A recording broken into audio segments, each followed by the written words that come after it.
Welcome, little dreamers, to a magical world where stories come alive. Snuggle up tight, close your eyes, and let your imagination take flight. Tonight, we're about to embark on a special bedtime adventure filled with wonder, laughter, and a sprinkle of stardust. Are you ready? Let's begin. Puppies and Puddles.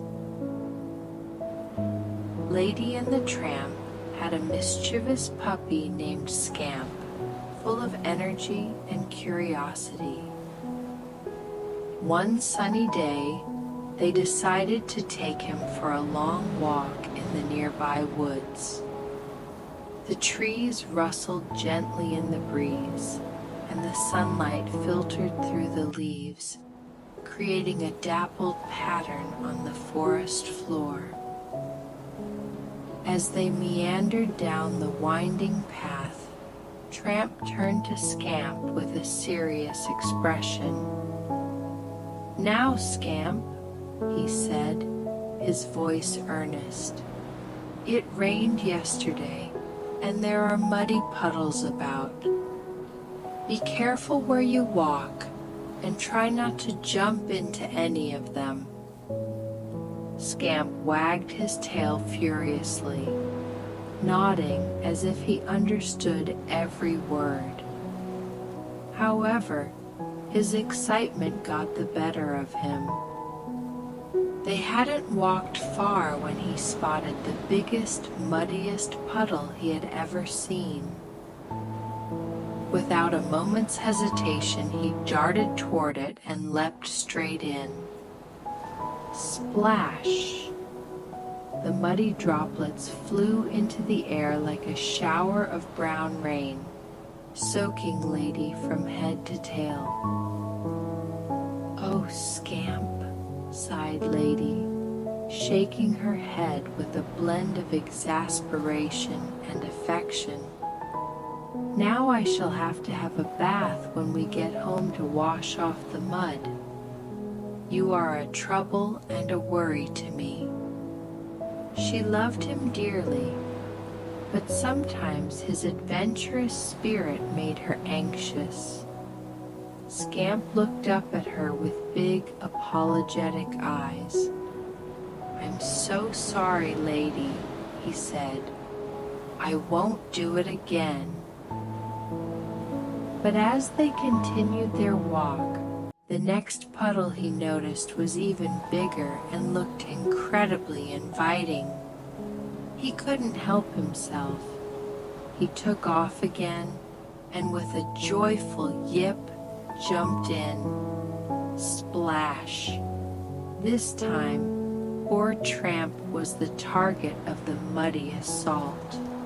"Oh, Scamp," grumbled the Tramp, shaking off the mud with a bemused smile. "You make such a lot of work for us. Why can't you be a good pup instead of being so mischievous? Just think of the trouble you cause." Yet even as he scolded, he couldn't hide a smile at Scamp's playful spirit. Amid the gentle sounds of the forest, Lady suddenly pricked her ears at a familiar barking sound in the distance. Her tail perked up with excitement. "Why, I do believe it's our friend Perdita, the Dalmatian," she exclaimed. "And I hear a deeper bark, too. That must be Pongo." As they waited, Lady's heart warmed at the thought of their friends.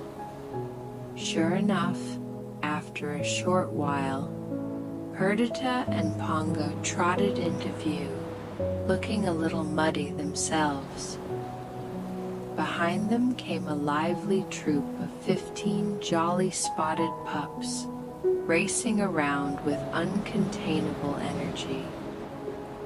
Suddenly, one of the puppies, the adventurous one named Patch, caught sight of a particularly large puddle. "Ooh, lovely, wet, sloshy mud," he chuckled, his laughter echoing through the trees. Without a second thought, he jumped right in. Splash!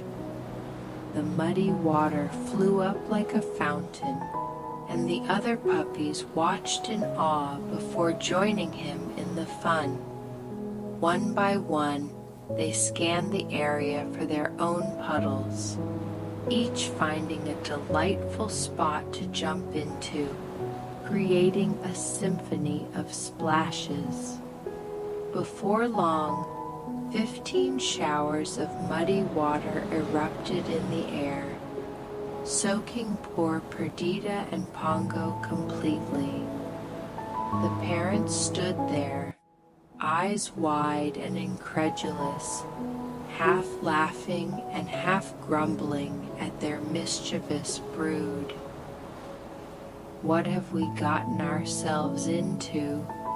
said Pongo with a bemused look, though he couldn't hide his happiness at seeing the pups enjoy themselves. As Lady and the Tramp witnessed the chaotic joy of so many puppies, they exchanged glances and smiled knowingly. "Come on, Scamp," Tramp finally said, shaking his head with a chuckle. "Perhaps having just one mischievous puppy isn't so bad after all. You can't make as much mess as 15 energetic puppies." Scamp wagged his tail in agreement, feeling a sense of pride. He trotted alongside Lady and Tramp, who now seemed to appreciate that maybe his antics were not as troublesome in comparison to the delightful hurricane of energy that was Perdita's brood. Looking back at Perdita and Pongo, who were attempting to round up their giggling pups, Scamp thought to himself, "I think they've forgiven me for the splashes." A warm feeling swelled inside him as he noticed the laughter among the group, realizing that in moments like these, the joy of companionship outweighed any muddy mishap. As they continued their walk, the sun began to dip behind the trees, casting a golden glow all around. Scamp couldn't quite understand why, but he felt deeply pleased that Lady and Tramp weren't cross with him anymore. Thank you for joining us on this magical journey tonight. Close your eyes, take a deep breath, and let your dreams carry you to wonderful adventures. Sweet dreams, little dreamers. Good night.